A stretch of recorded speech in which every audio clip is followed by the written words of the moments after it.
All right, I've got an interview for you today with Benjamin Boyce, who you may have seen me on his channel when I was talking about the whole Twitter incident that happened with me and the cancellation. And I thought it'd be kind of cool to have Benjamin on the channel here to talk a little bit about mindset and just just some of the things that he's doing, and how he's helping to maybe help people to become more educated thinkers. One of the things that I notice, from watching his videos is that, and I guess this is probably a really good thing, is that it's kind of hard to tell what Benjamin's, political viewpoints are, which is a good thing because I think that's how you know that you're talking to someone who actually has critical thinking skills, is because it's not super obvious. They're actually analyzing things. And so I thought it'd be kind of cool to have Benjamin on here to talk about mindset and some philosophy, and just to kind of see where he's coming from. So welcome, Benjamin. Hey, thanks for having me, John. Yeah. So yeah, maybe we could start off by just talking a little bit about who you are, what are you doing, and yeah, kind of what's your story. Okay, well, I started uploading myself to the internet via video right after the college that I was going to had a major intersectional meltdown, major protest, where the students took over the library administration building, where they protested a professor for an email that they thought was racist, but that the world is still trying to figure out how it could be racist. Brett Weinstein by name.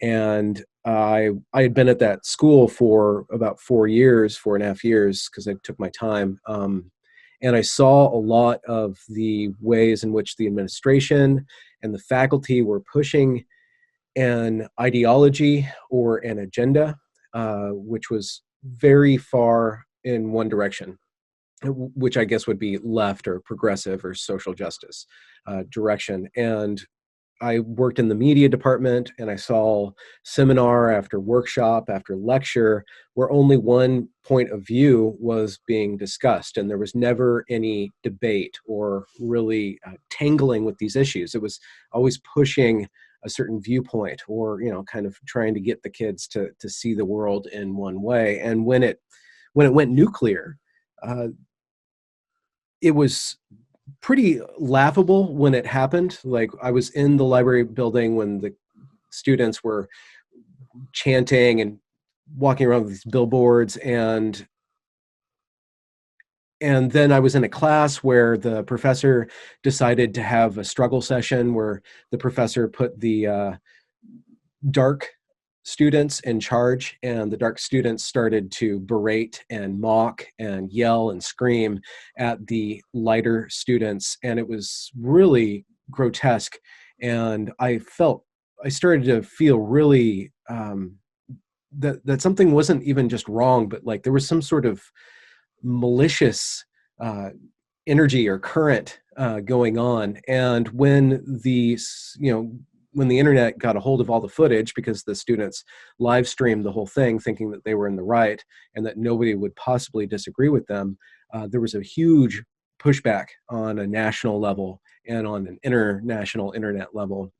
And I felt that a lot of the pushback was not really understanding the nuance, or like how deep this ideology had crept into the entire institution, and that the students, my thesis is that the students were just acting out what they had been taught. And so since the spring of 2017, I've been exhuming a bunch of public records, and because it's a state college, so I can request records and eventually they get them to me, and videos, and trying to detail how the causes and all the different characters, and really tell the whole story, so that people can understand if they see something coming like that, or if they can really fully understand how that madness operates, and maybe develop tools to stymie it or counter it when they confront it or are confronted by it.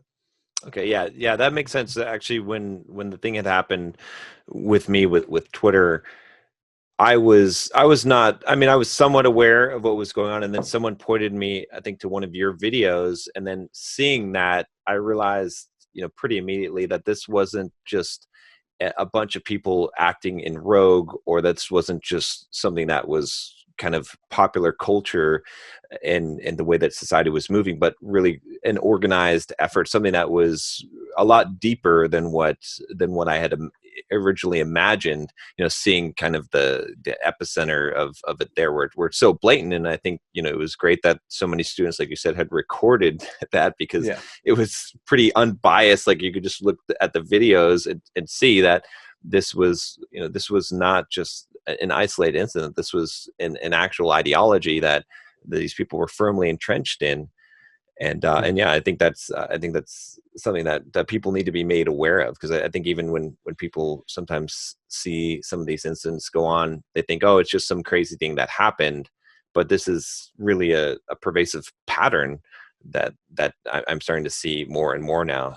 Mhm, So mhm. so what do you so I guess one question I would have is when you first went to the school, what were your kind of political ideologies, and how did those things shift over time? Because, I mean, Evergreen is a very left-leaning, and it's a liberal arts college, right? It's really kind of, if I understand correctly, the whole point of Evergreen was to have this very inclusive, diverse, uh, you know, college. What were your thoughts, and how did those things shift? That's interesting. I never thought that politics were something that I could really understand, because they're always so complex. And when we talk about policy, I'm not an expert in any given policy, like water rights or land management or all these different issues. So I'm always before going to Evergreen, I just kind of looked at it, especially the national stuff, just looked at it with skepticism that it actually had anything to do with my normal day-to-day life. But I did live in Portland, Oregon, and then Olympia, Washington, which are very liberal places.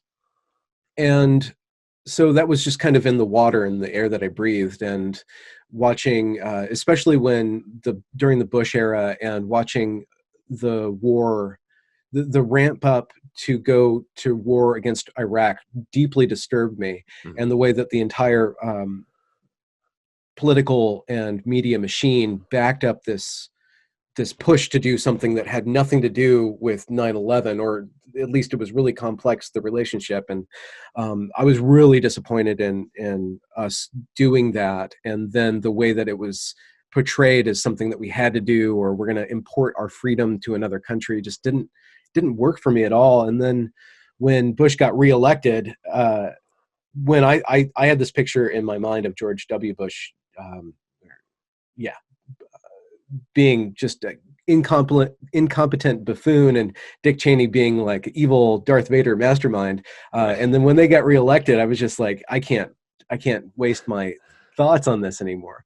And so I kind of just stepped back from politics, and kind of just disturbed by the way that corruption and just affects every level of our government, at least on the federal, on that high tier, and all the games that are going on. I was kind of just disgusted, and I didn't feel like I had enough knowledge to counter it or have an opinion. But when I got to Evergreen, I was exposed to this ideology that took me back to 1993. Like, I stepped on campus in my first month there, and there was these banners about patriarchy. We have to dismantle the patriarchy, and all this rhetoric around feminism that seemed like stuff from 1994, 1995, like where, we're going to take back the night, and like this radical Right. feminism, where we hate the man, or like all men are rapists, and any sort of male sexuality is just inherently perverted, but female sexuality is this blossoming wonder world where you can just like shove your boobs around wherever you want, like this really, it's just really laughable. And so I just kind of took a step back and find the people who are more mature, because I went to Evergreen when I was in my mid-30s.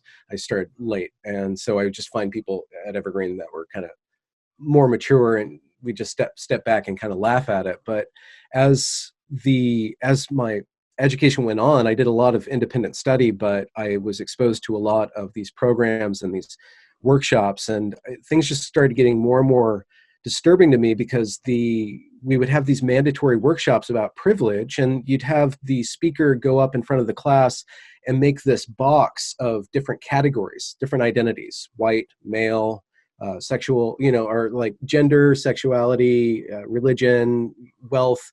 And then we were all supposed to say who's the most privileged in all these categories. And then you would just detail this generic straight white man, and then that category would be the brunt of all these jokes. And it was really disturbing to me. I mean, not to bring up that one internet law about everything, eventually being called Hitler, but Right. like, this is exactly what happened in the 1930s. You other this category, and then that is the cause of all the wrongdoing, so that you don't have to do any work on your own self. And all the riches that you see over there, they didn't actually do anything to get. They just magically acquired through this thing called privilege. And just seeing that over and over and over again, and all of a sudden one day I walk into work and we're all supposed to like declare our pronouns, and I'm like, wait, we didn't talk about this. What are you talking about? And at that point, this is before I've done a lot of research into transgenderism and gender and sexuality, so I understand it. And it was very new, very cutting edge just a few years ago for that to be mandatory. And I had a bunch of thoughts, like, why would I participate in somebody else's delusion about what their identity is? Like, I don't see how, because they don't feel that they are in the category, I need to see them differently. And there was just this forced kind of reset of how you see the world that was compelled, where we need to rename. Like, one idiotic thing was that the male and the female receptors, like, they're no longer male and female, they're pronged and unpronged now. You can't call these things, because that's sexist language, that Right. the male would have a penis and the female would have a vagina, and somehow that's promoting some sort of power play. So as I went through it, I was just detached. But when it went full bore, I've been exploring a lot about how does this ideology infect the left, and what is the left? What is the necessary function of a left and a right in national politics, and what are they each kind of wanting to accomplish, and how do they need to have some sort of balance, whether that is a left or a right or some other sort of camps. I don't see democracy functioning without kind of some low-level form of tribalism that kind of checks itself and wrestles with issues and stuff. So I don't know where I am in that, but I'm very worried about the extreme left, because I was exposed to the ideas that make it function, that I think are really dehumanizing. Right. Okay. Yeah. Yeah. I mean, there's a couple interesting things. I think one of them is perhaps that you came into the college already being in your 30s. So I think a lot of the kids that are starting out, most of the student body would be they've been indoctrinated from, they've only known this viewpoint because they've only been taught this viewpoint. And then just the idea of that, what's alarming to me is this idea that it's identity politics, right? That you could basically take someone and classify them based on their race, based on their whiteness level, their sex, and then group them into a group without considering the individual. And I think it's scary, because I think also this is like you said, it's not so much like a left or right issue. It's anyone who's like participating in the identity politics, although it does seem to be much more heavily on the left. Although I think you're right to point out that historically identity politics have belonged to to other groups like in the 1930s, to compare it where they use the same kind of tactics, but maybe with a different push, or different classes of people that were the ones that were discriminated against. Mm-hmm. So what do you think about this idea of this? How's this happening? I guess this is kind of the big question, is like, how did we get to here where this is happening? What do you feel is like the source of this? The source of it, I'm not an expert in that, and there's a lot of different theories about that, and then there's a lot of different ways in which it's bubbling up. Like there's a reason why the academy has these different studies departments, which are based around identity, women's studies, African American studies, homosexual studies, gender studies. All those studies groups have a particular format of thought that is based loosely on a postmodern Foucaultian way of thinking about everything as one, language, and two, a relationship of power. So everything is a way of positioning, and that's where that weird word positionality comes from, or privileged. Everything in a social dynamic is all constructed around the oppressed and the oppressor, or the victim and the victor. And and so it's one way of looking at the world. It's one story that you can impose on every other story, right? So it's like a moral that so there's a story, which is just a series of happenings, and then this moral at the end of the story is put on that story and makes it all mean one thing.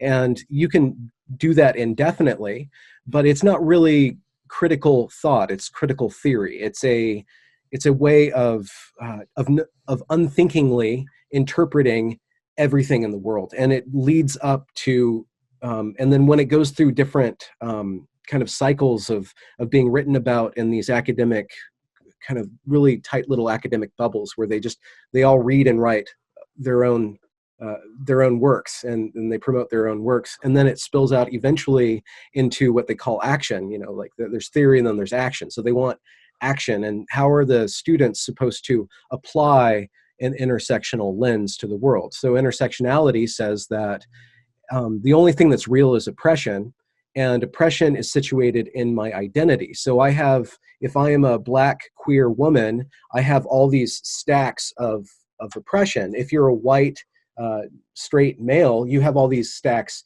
of privilege. And once you see those, everybody as a unit of those things, how do you change anything? What is the mode of changing society if it's all these identity characteristics? Well, this is what I saw at Evergreen. You shame and you praise. Like you praise the person with all these stacks, and you follow them around and you listen to them because their voice has never been heard in history. So I'm going to follow this identity around, and then I'm going to shame this other identity. And it's very, very explicit in the Evergreen footage. If you look at who has the power, it's like if you made a little progressive stack, they call it. If you take all the identities that are like the most marginalized and you put them all into one character, like there's that character, like is the king, and demanding that you call them. He showed up at the city hall and said, "My name is Your Majesty," or something, and the city hall called him Your Majesty. And it's and then if you see who's being vilified, it's kind of crazy because Brett Weinstein is Jewish, which is historically marginalized, but because he's man and white and a father and a husband, he's the oppressor. And so no matter what he says, it's always, everything that Brett Weinstein has ever said is always about protecting his privilege. So when the students confront him, they cannot listen to him at all. They cannot have any sort of flexibility of thought and have a dialogue. They want to bring him down and force him to boost them up. Okay, yeah, it sounds a lot like Nietzsche's master-slave morality, right? Yeah. But what's funny about that is actually even the Jewish side of it. Like even Nietzsche was saying that the Jews being oppressed and actually really being oppressed developed this master-slave morality, which really created the Western culture. So the same exact values that had actually created what would be considered the patriarchy are being that same exact ideology is being used to basically say that from the other side of it. So I think it's interesting too. Just this idea of the idea of like you said of thinking about a person in terms of their class as opposed to their thoughts and ideas. So if someone says something, we're valuing what they say based on who they are within relation to that class. Like you said, the most valuable, the highest power hierarchy would be a trans disabled uh, person of color, right? And I think that Yeah. was that was the person that requested to be called the Majesty, Your Yeah. Majesty, which is kind of interesting because that's it comes down to that power. So did people actually have any kind of dialogue? I mean, if Mm. I say, it's one thing to say that to teach the concept of privilege and to point out, like, this is one way of viewing the world, which, I see it as white men have privilege, and this is why. But what if someone has a differing viewpoint and wants to discuss that in a dialogue? It's interesting. There is this, I found this, so I've been collecting all the media I can, and Mm, because I went to Evergreen and knew a lot of people, I gained a lot of people's trust, and they sent me footage and recordings. And there's this one really interesting 45-minute audio recording of Brett Weinstein speaking with protesters in it sounds like they're outside, and there's not a lot of protesters around. So the numbers are different, and there's a little bit more engagement. And the protesters are still really entrenched in their interpretation of everything that's going on, and they get really frustrated and eventually say, shut up, you need to shut up, your job is to shut up, why can't you just listen? Because they get so frustrated and they can't really move out of their interpretation of events. But there's people around that group that start to ask questions. There's this one girl who begins, I strung all the footage that I have of her together, and she begins on the side of the protesters because right. she heard that this racist professor was discriminating, and she shows up to like call out the administration. But as she sees how Brett Weinstein's being treated and not allowed to speak, not allowed to say his position, she gets more and more frustrated, and she starts to question the narrative that she's been given. And the other protesters see that and shut down the conversation because they can't allow anybody to move positions at this point. And in that particular position, because they're all set on action right now, there's no room for actual, they're in like a war mindset Right. at that point. But the fact is that when they do get into a sparring match on the level of discussion, when they do start to try to engage with Brett in order to defeat him, it's very evident that they have not been equipped with the tools to work with disagreement at all. And that is one of the main problems or failures of Evergreen. It wasn't just that they were promoting a certain sort of way of viewing the world, but they didn't even give their students the ability to deal with any other viewpoint. They had no skills. They were not given the skills, and the only way to get those skills is to question this ideology, is to enter into taking another position or taking the contra position and watching that work out. And that is inherently, it either shows the weakness of the ideology that it cannot sustain criticism, or the laziness of the professoriate that they didn't actually fill out the students' ability to actually promote this ideology in any other environment than an accepting one.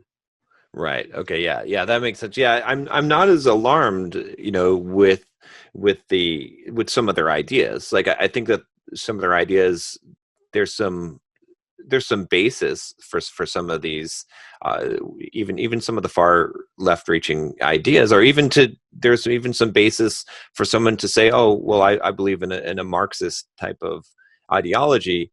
But what I'm alarmed at is that there's no dialogue, that there's no discussion about this, because it's okay to have these ideas. I think as long as people are having the discussion, going back and forth, and deciding, is this good? Does this make sense? Whereas it seems to be just a one-way conversation. It's like Mm-hmm. our way or the highway. I think I saw Mm-hmm. the comparison between the idea of what's his name, John Stuart Mill's kind of on liberty viewpoint versus the Marxist viewpoint of, well, talk is great, but action, we need to take action. And I see that as just something that, you know, kind of undermines the whole critical thinking that's pretty much what you're supposed to be being taught in college. Yeah, there's at least in the protest, there's a huge lack for that. And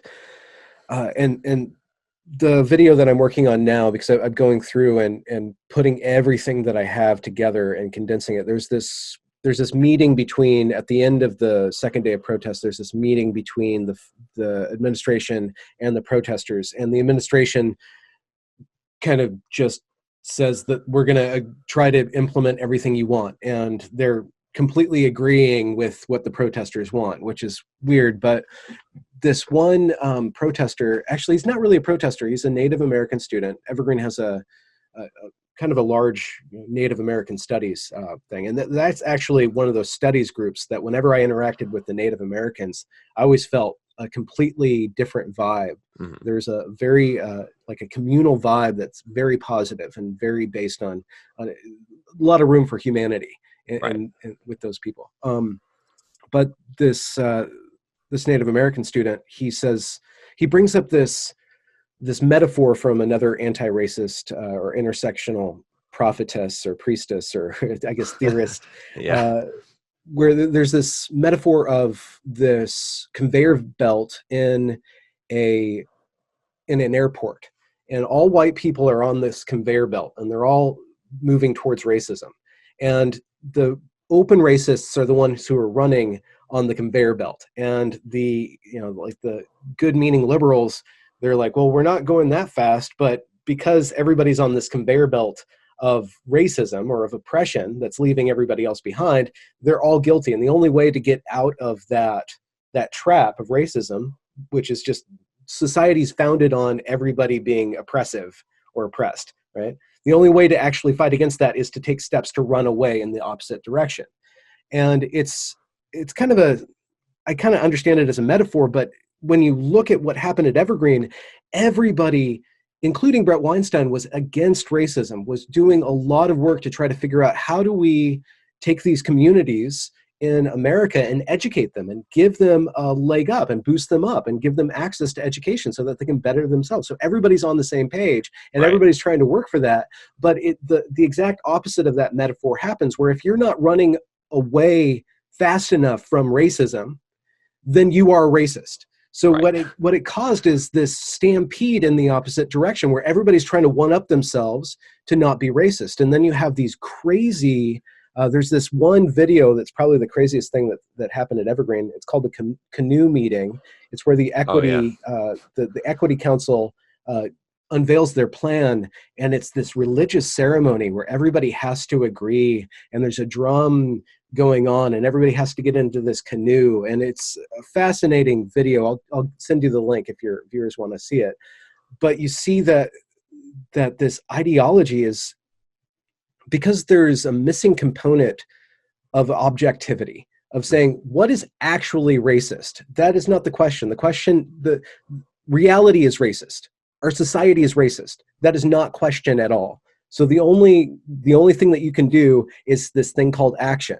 And action would be protesting or yelling or persecuting somebody who says the wrong word, or like bowing down to different groups that say that they're representing the oppressed class. And the other thing, and once I started to look at what's happening in larger society, after I started going public with the Evergreen stuff and entering into that whole dialogue about this stuff, what I saw time and time again is that the activists for, let's say, the trans rights activists or the Black Lives Matter activists, they are not elected by their communities. They say that I represent my community, and then they start to act in ways that actually associate that community with some vile behavior.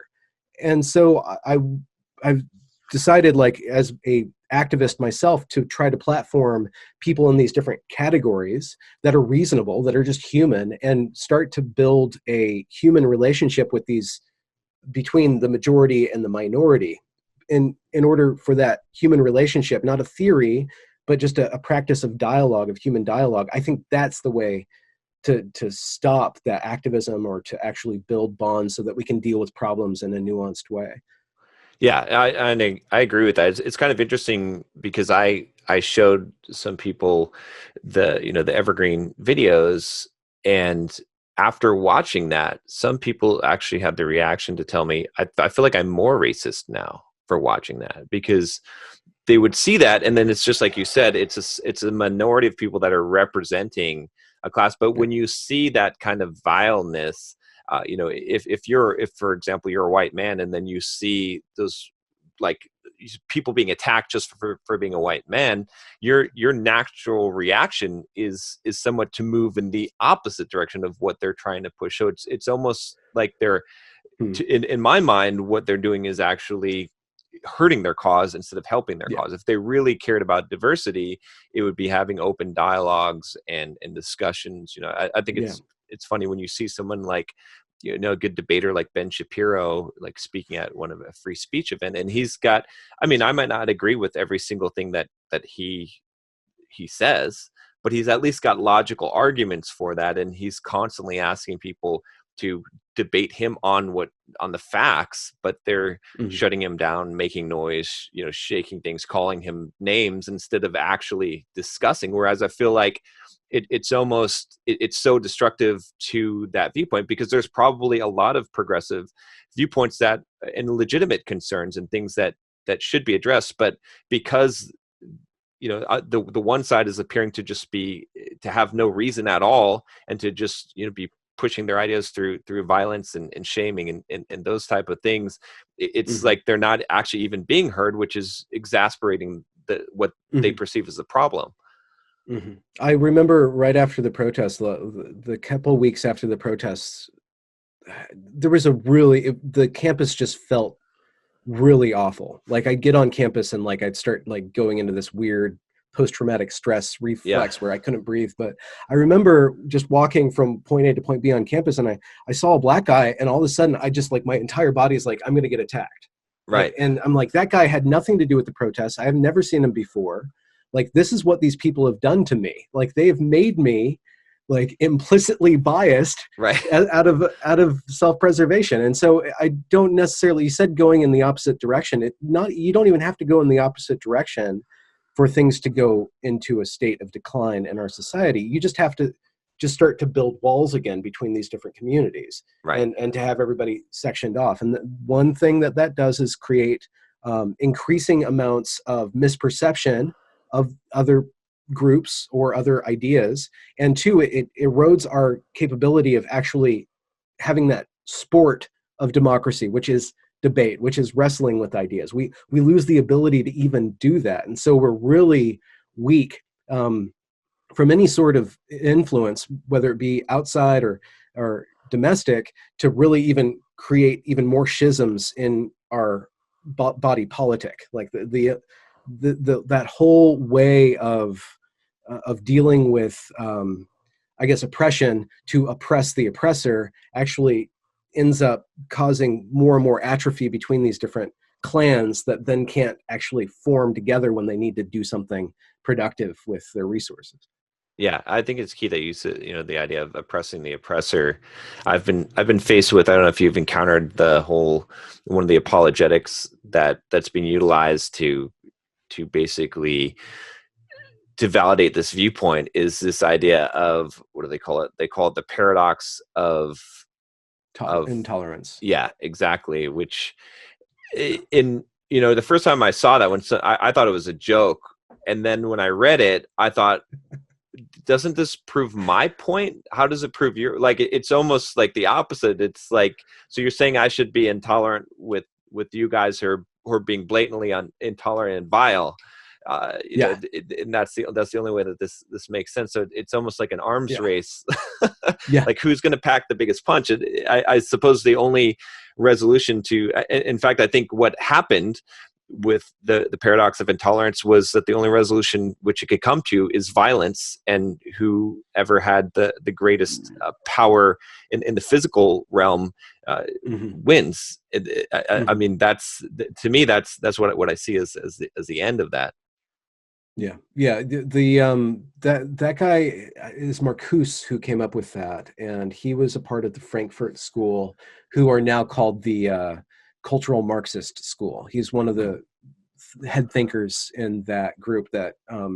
And I don't know enough about it, so I only know one conception of that school, which was that there were a bunch of socialists who, after World War II, a couple decades after World War II, they looked at what actually was happening with communism, and they couldn't defend what actually happened with communism, so they tried to re-engineer it on a cultural level in order for the communist ideas where everybody is raised up, where everybody is equal in some way, which is a good impulse. It's a great impulse to want to help your fellow man. How we go Sure. about instituting that, what are the incentives? Is it, are you forced to do that?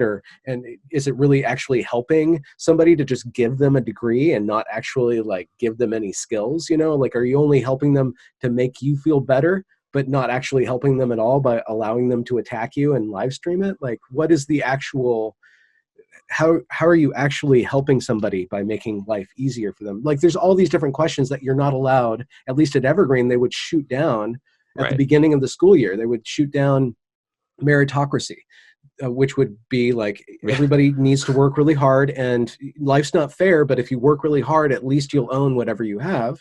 They would just shoot that down. They shoot down colorblindness. Like, no, race, if you ignore somebody's race, you're actually slandering them, because their race is such a huge factor of their identity. Like, all these like founding principles of Western thought, they would undermine. And when you take all those away, what is the result? Which I see in all my footage, is like, if you take all these things away, you have a power struggle, you have tribalism, and that relies on whoever controls the government gets to impose their rule on everybody else. Like, eventually you just have a big protest, and then George Bridges, who's the president, like, just going along with that as far as he possibly can, which actually everybody loses. Everybody Right. loses. All the protesters, they didn't get what they wanted. And they go out into the world and they say Evergreen's a big racist place. All the people who didn't want to have anything to do with that get their degree now sullied by being Right. associated with this stuff. The administration is just, I mean, nobody's going to the college anymore, so the entire institution's collapsing. So And, and I have to question, like, just the idea of, I mean, it's funny that you said, like, it just shocks me when I hear someone say that meritocracy or being colorblind is a bad thing, because we've been pushing for meritocracy this is, to me, the greatest, this is when we've arrived, is when things are an absolute meritocracy and people are colorblind, because that's, at that point, there is no racism, there is no discrimination. We're just valuing people based on their merit, their actual well, it's contribution. inefficient to be racist. I mean, Right. that's my tact with racism. Is like, if you expose people to other people who are different than them, it'll take too much effort for them to be ignorant about that other person. Like, so what you do is you just make an environment where people are just interacting naturally. And not every community needs to be like one big umbrella. Like, Chicago's very segregated as a city. There's all these little like pockets, and New York is totally different. LA is totally different. Like, there's different ways of plugging these different uh, tribes together, so it doesn't all have to be like one big marketplace. But the point is to decrease the friction somehow between these different groups. And color blindness, while it's not perfect, is a better way towards that. And meritocracy, though it's not actual meritocracy, yeah, there's a lot of nepotism. It's Sure. better to have that as the basic story than the opposite of meritocracy, which would be the privilege oppressed we need to take from those who have in order to boost up those who don't. Like, that's the opposite of meritocracy. Like, both of those things are going to lead to inefficiency. They're going to lead to corruption. But like, if everybody believes in meritocracy, there'll be less corruption than if everybody believes that we need to steal from the rich and give to the poor. Well, and I think the thing about meritocracy is, at least there is a ruler that you can use to judge things.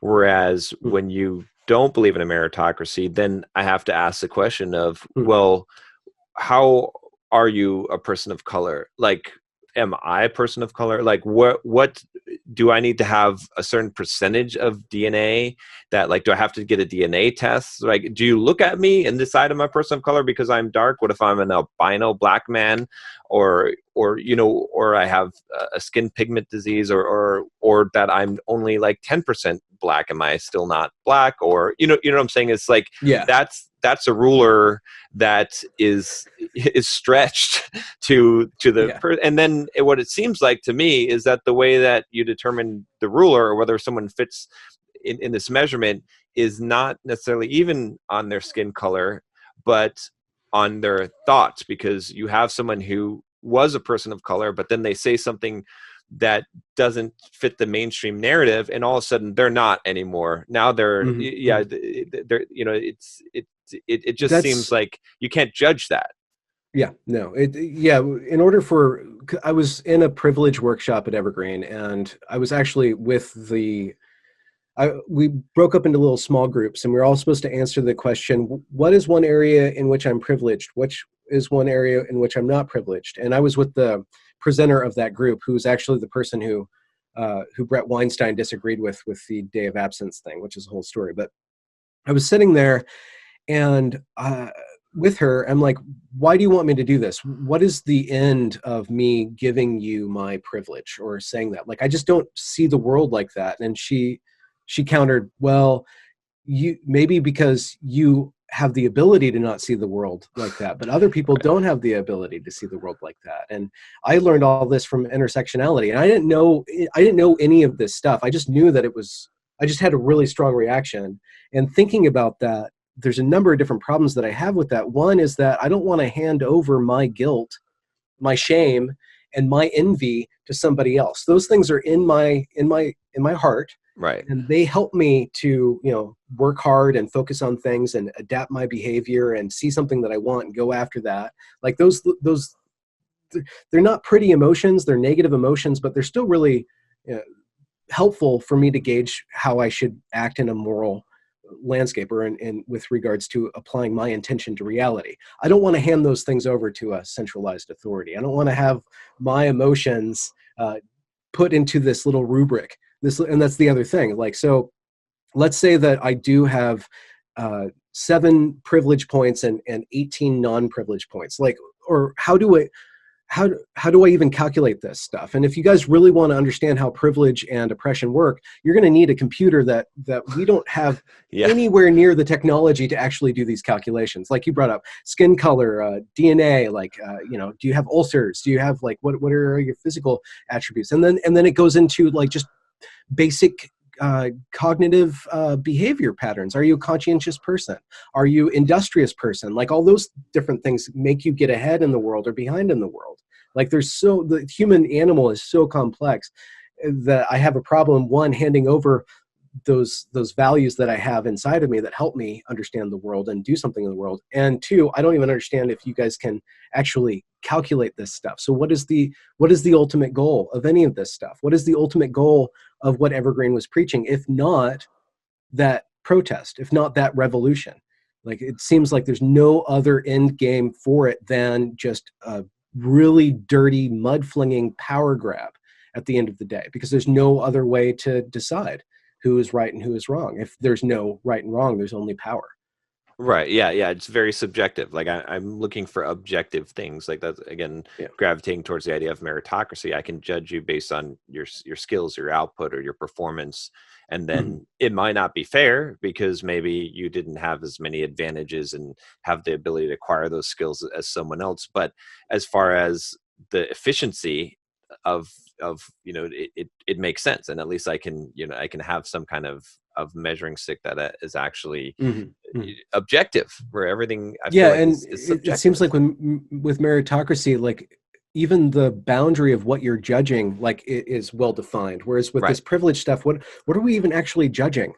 Like with meritocracy, we're judging what is your output, what is your work, what is like your labor, like there's something that we're actually, like, it means something, like in a marketplace, or with regards to like evaluation on a certain line. With this other privilege stuff, like what are we actually judging and why? Like, it doesn't have any like container for it. Like, because you can't hire somebody based on their privileges. I mean, maybe there's some conscious things that you're doing, but you want to hire somebody who does good work or solid work, you know? Right. Yeah, I thought it was kind of funny when I was under the attack of the whole cancellation thing. I mean, I don't tout like the things that I do that are not racist, because I don't even think about those things. I don't feel like I have to like wear a badge of virtue. But, I was going through and I was like, I was thinking about some things and I was like, wow, like I had hired for a writing position for ghostwriting for me, a black woman out of like 240 applicants. I didn't know at the time, like I didn't, maybe I could have guessed from her name that she was a black woman, but it wasn't even a consideration at all. I was just looking at the skill level of the people and the writing samples they submitted and how well they could emulate my voice, which is kind of funny that a black woman ended up being the person who could best emulate my voice, me being, a racist, sexist. So I thought that was kind of funny, but yeah, it's kind of disturbing not having a way to measure these things and to have a qualification. And that's, I mean, maybe this even comes down to the definition of, I guess I'd ask you, what is your definition of racism or to be racist? I go back and forth, and I spend a lot of time like pushing against the evergreen narrative because I had to get it out of me. So I went through different phases with regards to racism. Sure. And I think like the worst take that I had on that is that racism doesn't really exist. It's just something, it's just being used as a tool to gain power. And I have to wheel that back. I think that racism does exist and people are racist, but what is the power of that? And what value should it actually have in my engagement with other people? So and this is particular to what I do now. What I do now is I upload my opinion to the internet. So my opinion has a certain force within these wheels and wheels of all these people talking. So I have a brand that's based on having an opinion. So I don't want my opinion associated with other opinions because then I can't reach these other opinions. I want to be able to move within the social milieu. And there's certain snags that if you get associated, you can't move anymore in other circles and stuff. So a part of John Kerry, what was he called back in the day? Like wishy-washy, like there's like a waffler. Waffling. Yeah. So I do get criticism like where the people on the right call me left and the people on the left call me right. Yeah. But I walk a tightrope because I want to be able to, I don't think that my opinion matters so much as that I am able to get other people's opinion and attach them and build on that and build community. Like that's more, it's more important for me to put my opinion aside and ground other people's opinions because I want to expose everybody to everybody else. Like that's right. So with regards to the racism issue, and this is why I went into studying or exploring transition and sexuality and gender, because in America, I see us at a very tough place where we can't even go forward anymore because it's such a tight, and there's so many people who have so much at stake in keeping racism alive, the specter of racism alive, or actually entrenching people in racism. There's all these power dynamics in America that I think are completely destroying the ability to actually solve anything because they want to keep it in a state of insolvency or not being able to be solved. But I think that ultimately the way to solve racism is to make it not that big of a deal. Like it doesn't really matter if you go home to Thanksgiving and your uncle is a racist, like he has something against Arab people. Like it doesn't matter if he does that because eventually it's going to erode. It's not tenable. It can't maintain as long as we expose Uncle Jack to, to my boyfriend who is from, Palestine or something like that. Just like,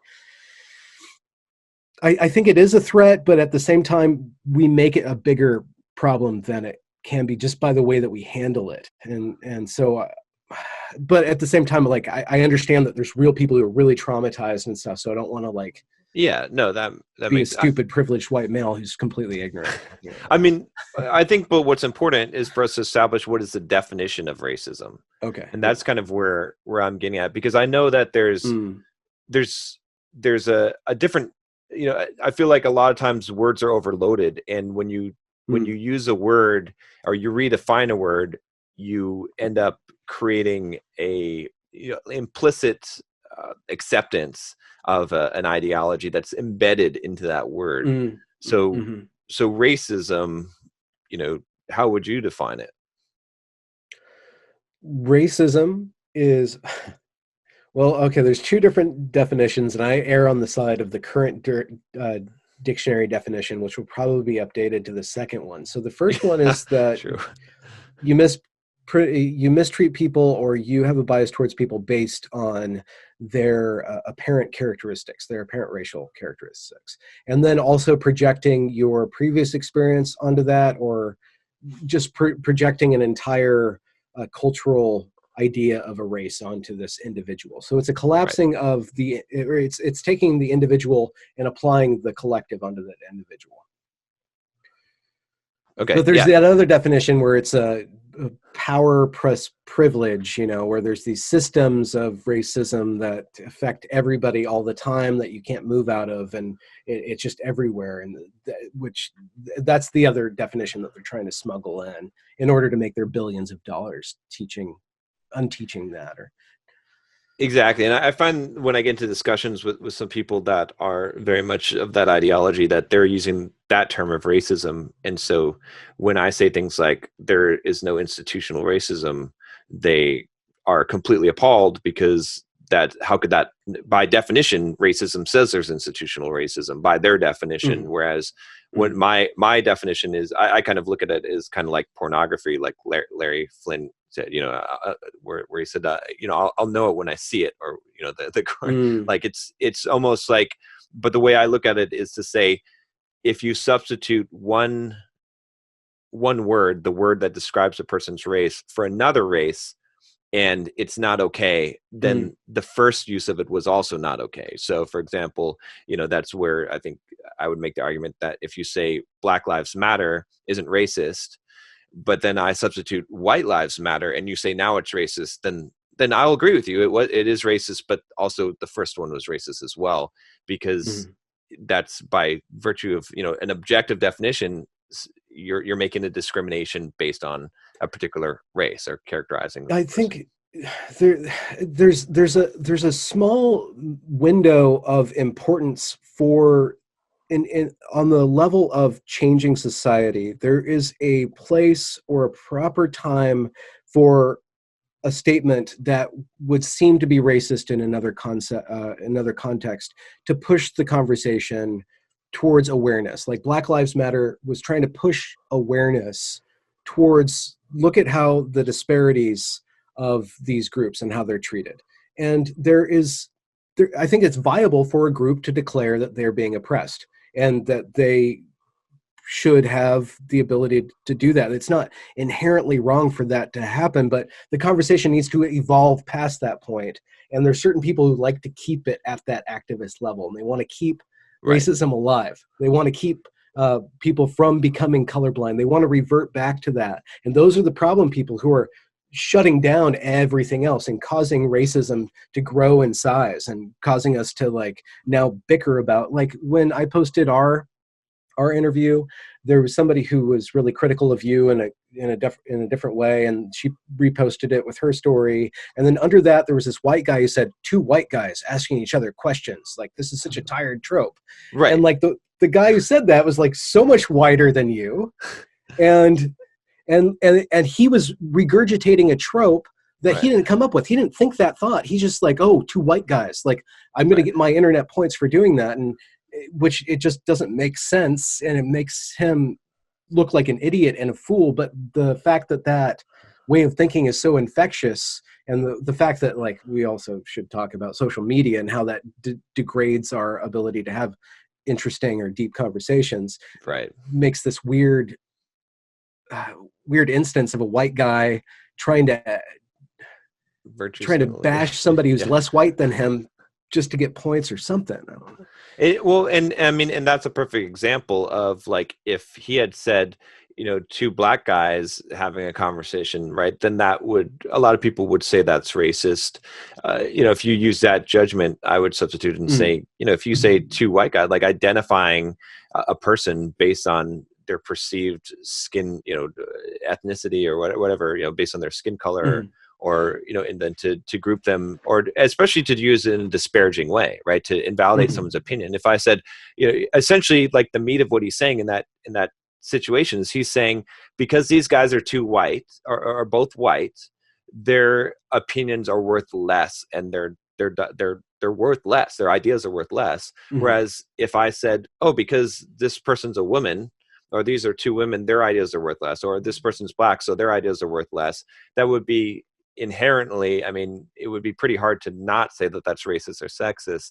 And so it's, to me, I feel like we've completely have flipped the lens. We're not being objective, because if it's wrong to call out one person based on their skin color or their characteristics and say that their ideas are less, then certainly it's wrong to call out another person. It doesn't matter who that person is.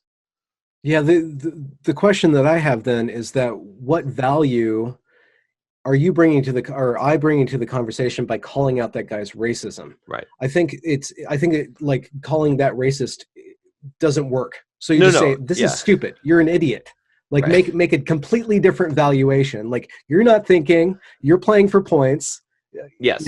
And I stop from going ad hominem, but like there's a different way of treating that kind of statement rather than making the moral claim that it's racist or sexist. And that's another question. Why is racism so loaded? Why is sexism so loaded?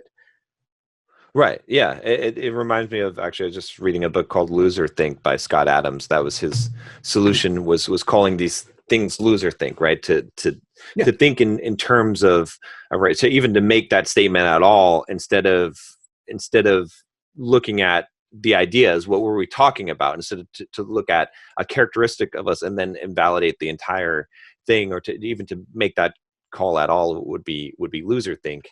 But yeah, and to speak to the racism aspect of it, like you said, that you've kind of gone from different definitions. I've sort of come to the point of believing that there is no such thing, there is no racism, but we're all racist.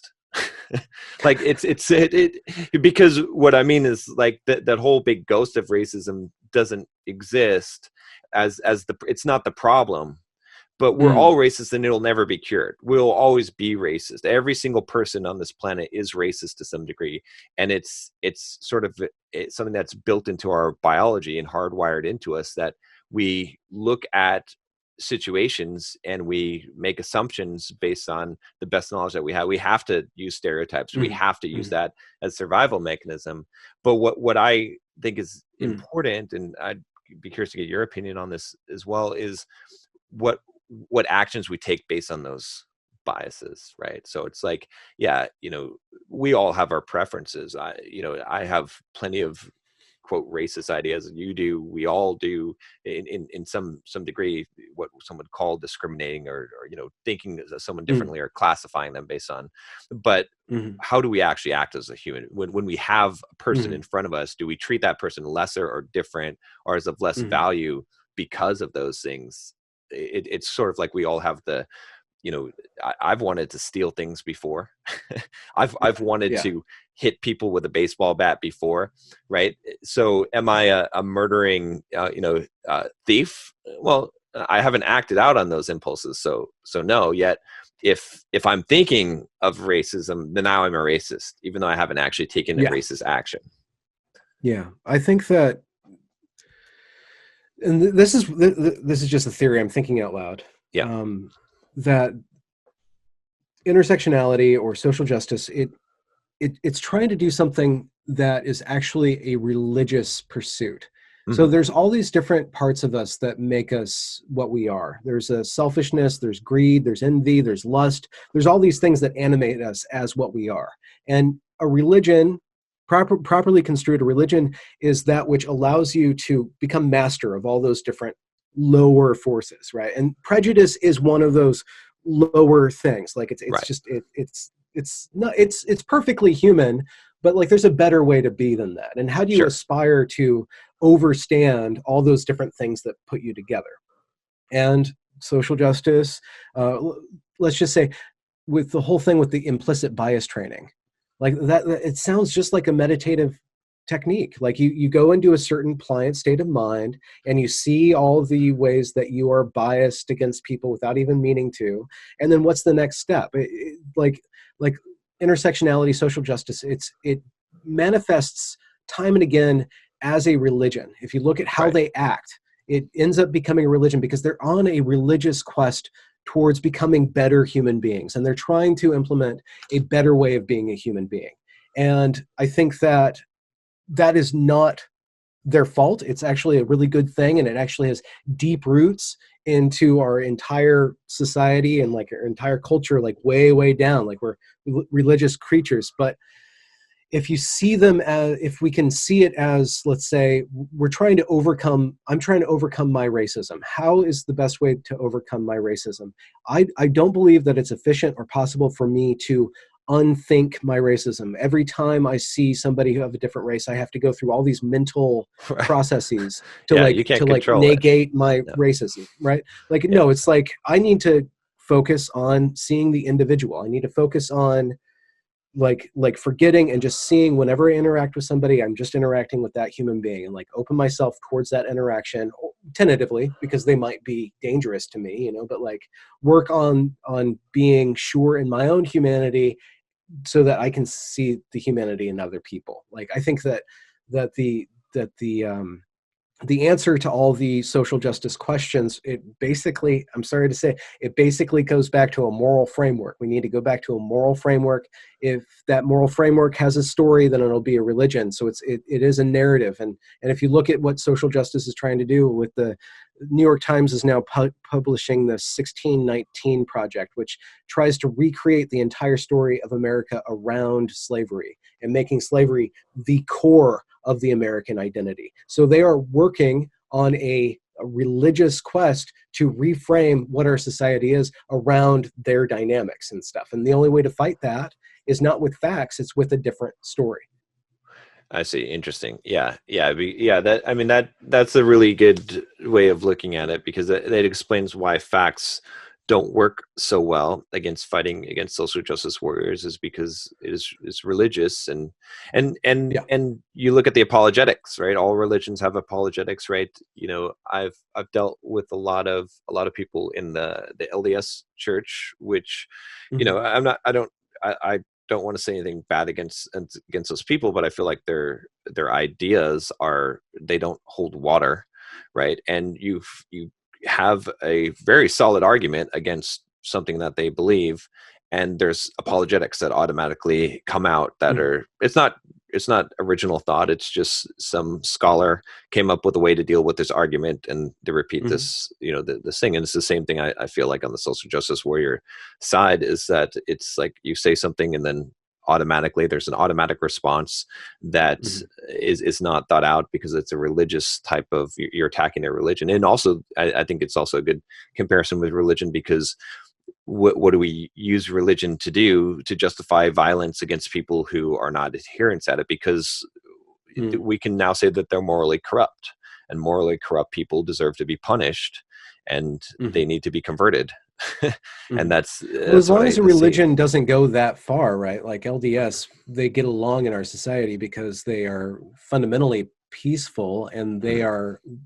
they allow themselves to plug into the secular society. They probably have arguments against it to keep themselves away from it, but they're still able to interact with the public sphere without causing disruption. And that would be ultimately how you keep social justice as a religion in line, saying, okay, you can believe whatever you want, but what you're doing is corrupting all our institutions, and we can't allow you to do that. You have to get along with people who believe differently than you, and it might take several evergreens to happen before enough of the body politic says, no, we're going to reject you. You're actually causing a tumor in very fundamental aspects of our society, right? Yeah. Oh, and I think, I mean, it's interesting to look at the moralistic viewpoint of it, because one of the greatest questions of philosophy of all time that many philosophers have tackled, and no philosopher has actually ever come to conclusion is what makes a moral right. And that's, I mean, you have to ground your religion based on you believing that you have the definition of what makes a moral right. But it's, the problem I have is when it's very subjective. At least if you tell me a law or a rule that is objective, then I can And what do you observe mean that. by objective then? I mean, for I don't example, know. killing someone, most religions would say like murder is objectively wrong, right?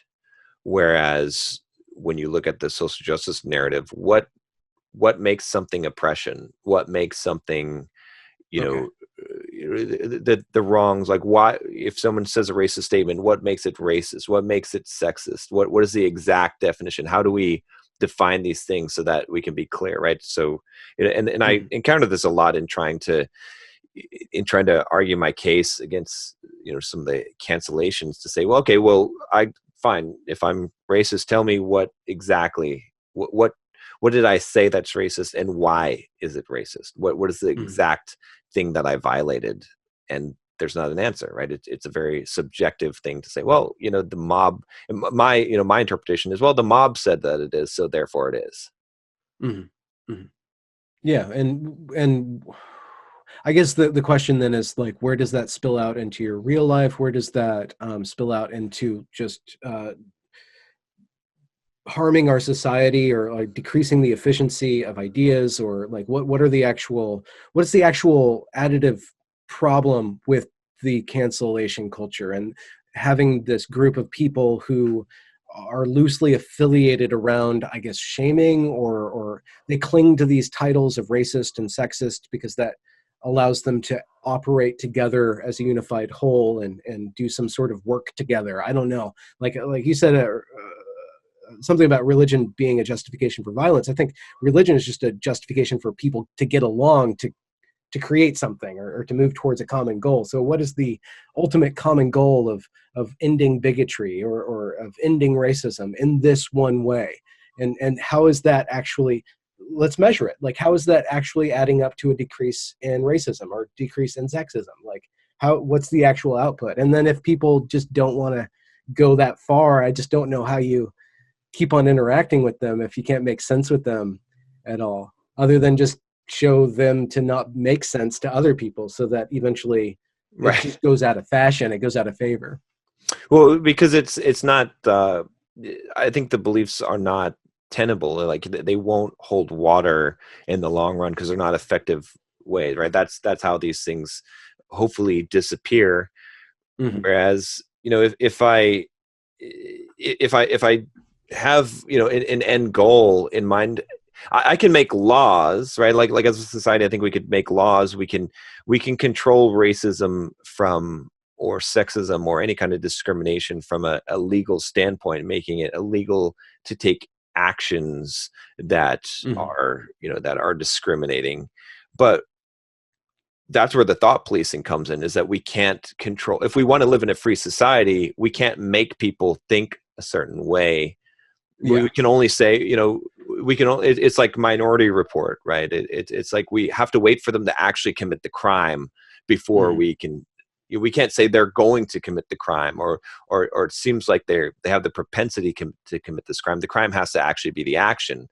And I think that's where I'm, and I think that's the biggest problem I have with social justice warriors, is that they're prejudging before someone's actually committed. They haven't actually created an actual real offense.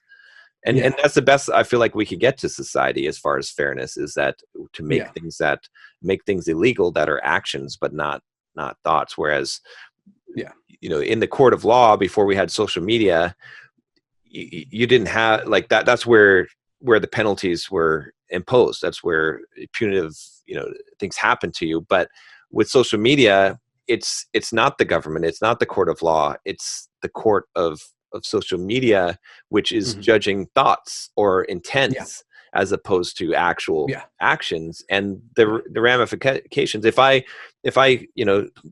steal from a 7-Eleven and I get caught and I get a sentence and I go to jail and I come out, I can still go get a job afterwards and I'll be fine, right? I mean, maybe I have a a small thing on my record. But if social media, if in that court I'm deemed a racist or a sexist or a rapist or whatever it is, it has a much severe implications than the actual law. Yeah, it's interesting, and that's where I draw the line is with speech laws.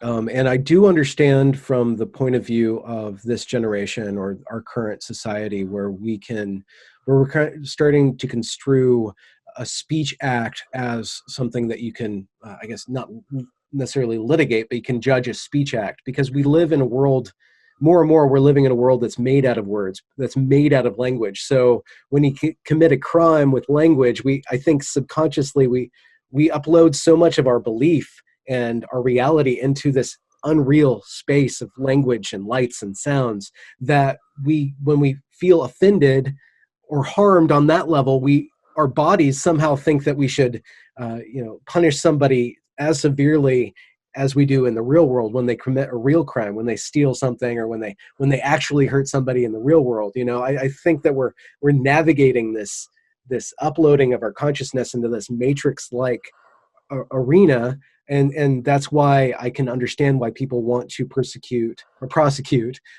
hate speech and persecute haters, because they see hatred as actual evil operating in this world that they are projecting themselves into as real. And to be honest, to be frank, you can make a living up in there. You can make a living existing on that world. So it does translate into goods in your body, and it does translate into a roof over your head. So I think we're trying to navigate this transaction between, real life and virtual life. And I don't see us going any less virtual as we go along. So these problems aren't going to just disappear. Yeah, that's a good point. Yeah, that's a good point. I mean, I think it comes down to the idea, though, of what is hate and what is hate speech. And that, again, I come back to the problems that I have with most of these things is that there's no objective definition. I want to know what exactly constitutes hate and hate speech in order to evaluate whether I agree with it or not, right? So without that, I have to disagree with it, because if you give me something ambiguous, I think it's kind of like the same thing as Jordan Peterson was saying with the law, that they were trying to pass with the pronouns. He was like, well, it needs to be pretty, we need to know exactly, what this is, as opposed to it being ambiguous. And that's what I feel like is the biggest problem with hate speech. Aside from also the idea is like, is it wrong to hate? Like, I don't like, I mean, I would probably say yes, but what is the ground, from a philosophical perspective of a moral right, does hate constitute wrong? If someone murders your family and you hate them, is that wrong? And if you speak against them, is that hate speech? I mean, there's actually hatred. So, and I would even argue that like it's how can you commit a crime against anyone knowingly and not hate them? Like it will require some level of hate. How do you judge what level of hate? So that's the biggest problem that I have with that is not, I'm in agreement that some speech can cause harm to people, but where do you draw the line and where do you restrict it based on ambiguous and who's definition? doing the restricting and the drawing of the line, and how do we know that they're not drawing it in their favor? Because time and time again, the person with the chalk that's drawing the line is always drawing it according to their benefit. Exactly. So that's the other problem I have, and I have no problem with people disassociating themselves or calling out bad behavior. That's totally fine. And engaging in that process of moralizing and judging other people is just how we navigate as a society. And there are, like in your case, there's people that go overboard with that, and there should be an ability for you to make your case or for that to be let go of or to resolve itself, but there's, I don't want people slandering me. I don't want to be associated with people who are really racist. I mean, I don't want to be a part of that, and it makes me feel yucky, and then it like stains me, like, so I'm fine with going away, but I don't necessarily want some central authority choosing for me, like I want to be able to choose for myself, Well, and to speak to the idea of the central authority, I think it comes down to well, I thought it was really interesting when I was the first time I read On Liberty, John Stuart Mill's, was the fact that at that time the moral right was essentially the church. And so if someone were to constitute hate speech at that time, they would say saying something against the church would be hate speech. And most of society would agree, right? Yeah, blasphemy, exactly. So, and most of society would agree, and they would say that's clearly bad and wrong.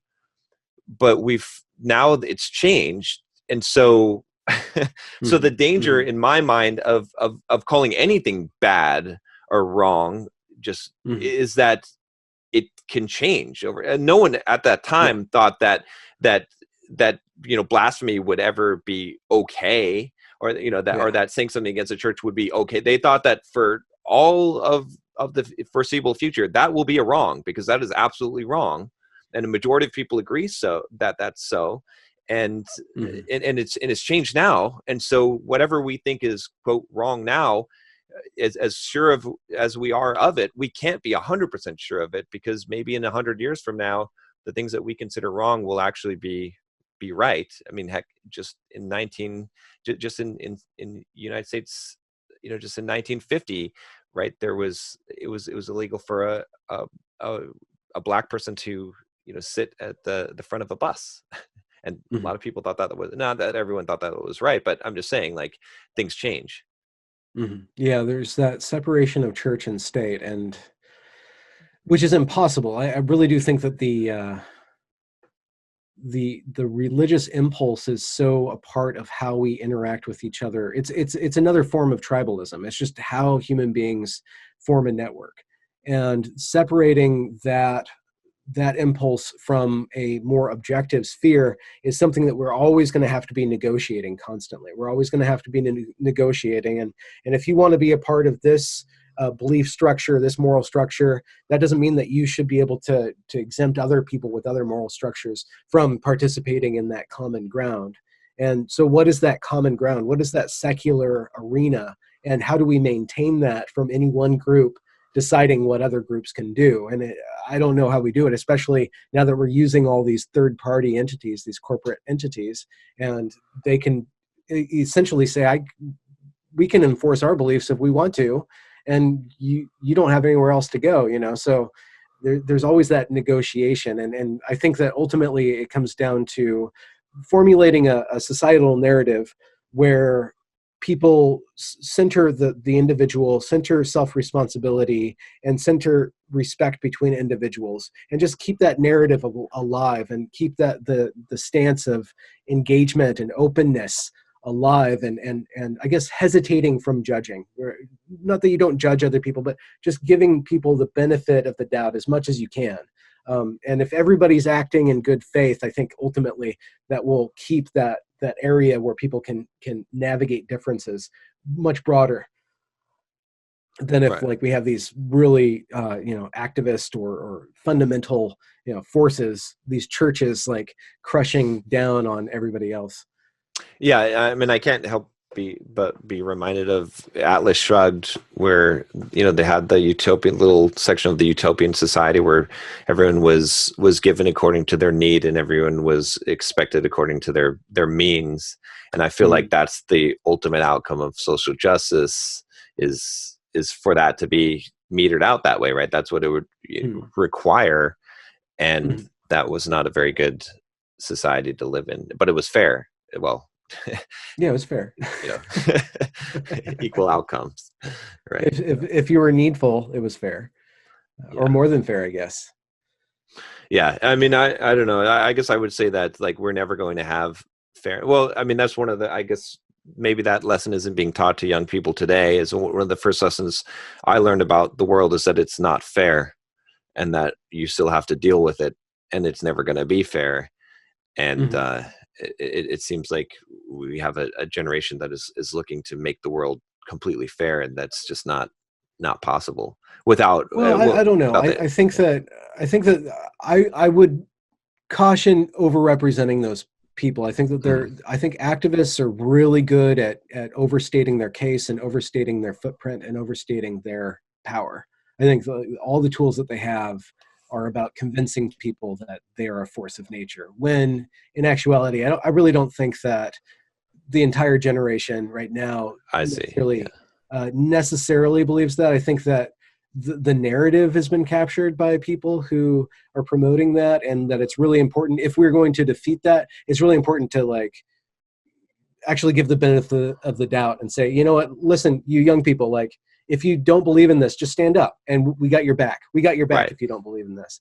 And there, look at all this wealth of knowledge that we have backing up our position. It's actually much more rich than going down this other path. You know, it'll work out for you better, you know. Yeah, that's a really good point. That makes a lot more sense. You know, if you give a dog a bad name, then you might as well hang the dog. And so, yeah, that makes a lot of sense. So what do you think is, you know, kind of wrapping this up, what do you think is the way forward from here? What do we need to do? How do we need to educate, especially young people, in order to combat this, when, you know, the risk of standing against these things is high, the benefit for standing against them is low?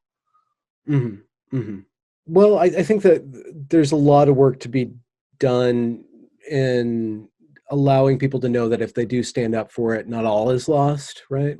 The more people that get canceled, it's not going to be able to sustain itself. And the people who get addicted to canceling eventually cancel people that are closer and closer to home, because they run out of people further away from their position to cancel. So it's not really a stable mode. But because we have so much stability in our society, because we have so much resources to waste on this wasteful ideology, we need to educate and give people access and actually demonstrate a better way of living, demonstrate more openness, demonstrate the fact that if you do have a sense of humor, actually you're going to feel better than if you don't. And if you're not always looking for offense, you're going to feel better than if you are always looking for offense. And, you know, and also we need to be aware that the algorithms that are controlling our discourse and our attention right now, they're just hijacking our natural desire to be outraged, and, you know, to kind of wean ourselves off of being outraged.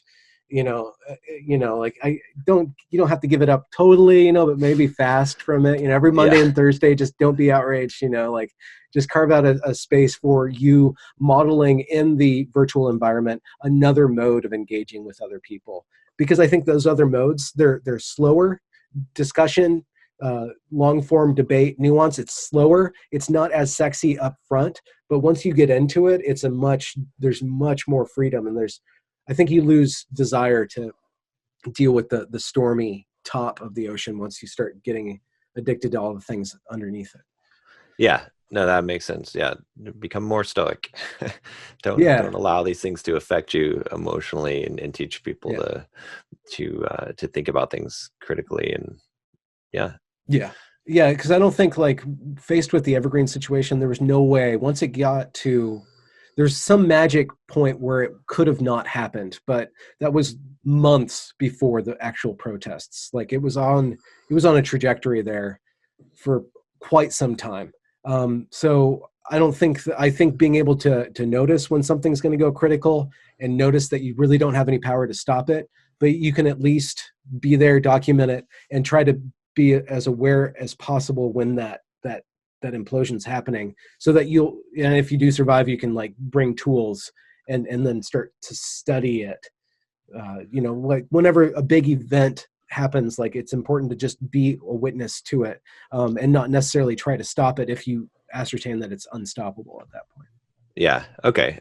That makes sense. Yeah. I suppose we've seen this in history before, even all the way back to the Greeks with ostracism and the witch hunts and McCarthyism, and all those things eventually died out as you said, as it got so close, as enough people were canceled that were so close to you, that people started to say, well, wait a minute, you know. But all right, well, guys, make sure that you go check out Benjamin's channel, Benjamin A. Boyce. I'll put a link in the description here. I think he's done a great job of documenting this with very little bias at all, which I think is important, just to look at at what happened.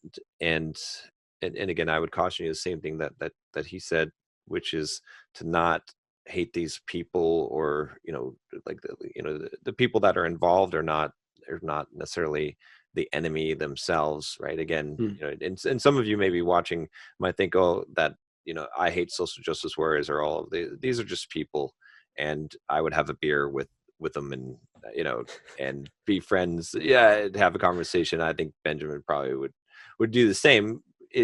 We don't like the ideology that's happening in the suppression of the open dialogue. At least that's from my perspective. That's what I'm against is primarily that, not even from a political persuasion, but I'd like to see us to be able to resolve things in ways that promote free thinking. So yeah, I'm behind you on that, John.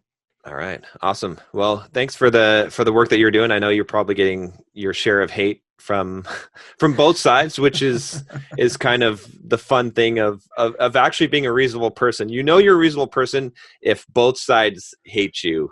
But it's sometimes I feel like I'm under the radar of most of the hatred. I don't know why. Like, I think I'm going slow and steady.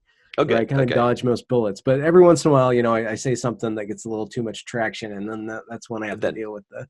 Yeah. It's funny because I go to my YouTube channel and I see comments from MGTOW guys that are like, "You're a feminist. You are a blue-pilled cuck feminist," right? And they have all these nasty things to say about how I'm such a feminist and how I could dare defend women and all of these things. And then I look at my Twitter feed and it's the opposite. And there's always people saying, "You're such a racist, sexist. I can't believe the videos you make against women," and all of these things.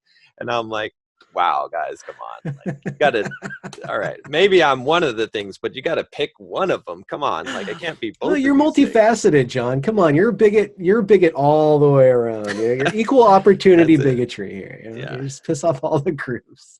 One thing I did want to say real quick too, before we wrap this up, because you mentioned the idea of waffling, and I thought this is, I think it's important to waffle, actually, because I think that someone who is actually using their critical thinking skills, that their opinions and their viewpoints change over time, and they oscillate, right? It's like you said, I think on the whole racism thing, you've kind of gone back and forth on different, and you should be testing out these ideas and having different opinions and ideas that, and so I don't know, I consider it to be a good thing, a positive attribute, as opposed to someone who's just entrenched in their thought pattern. Yeah, it's difficult. I think a lot of people are actually hungry for watching somebody change, and they'll give you props for that. But there's a lot of people who are really cling to their categorizations of this idea is right, that idea is wrong, and they're the ones who, if we're not careful, they can control the discourse. And that way of thinking it's like a 7-year-old way of thinking. It's a very legalistic, lower level of thinking that you need to have that way of thinking when you're building up your critical thought. You go through that point, but that's still lower. And so I think a lot of people are okay with you going from one place to another, but at the same time, it is a little weak. You don't have like that strong conviction. So I understand that. I'm even waffling with regards to waffling. Well, I always like the phrase, what's it? Strong convictions loosely held, right? So to be, when I believe something, I'm going to say it and I'm going to preach it. But if you convince me otherwise, I'm open. If you tell me otherwise, then I will change my position if you can logically convince me otherwise. And I'm going to now, have conviction when I speak on that opinion, because that's what my current belief is. And that's, to me, that's the best that we can do as humans. Otherwise, we get into a situation where we don't want to hate people who change their positions in mind. I mean, and I think you see that with apologizing, right? When people make the mistake of apologizing to social justice warriors, And sometimes it's actually an authentic apology. A lot of times it's just they're just buckling because they're afraid of the, you know, but when they do apologize and then they get attacked for apologizing because now they're not sincere, or now whatever it is, or now they're admitting that they were wrong and haha, see, we got you. I think that creates a dangerous place. I'd rather be in a place where someone could be open about their beliefs, even if they're wrong, and then to change those beliefs and not be judged because they changed their beliefs. Yeah, it's so petulant. It's just so immature, like that, you know. Yeah. Wanting to judge people. It's like, what are we here for if not to change? Like, I'm not saying that right and wrong don't exist. I'm not saying that, but like our position in life is a lot more fluid than the people who are preaching fluidity of all these other things will allow when it comes to a moral argument. All right. Well, thanks again, Benjamin. Appreciate it. And guys, make sure you go and subscribe and yeah. Help me get to 40K. I just need 1,000 more subs and I'm at 40K. There we go. All right. Well, hopefully we'll get you there after this goes live. All right, John. You have a good day. You too.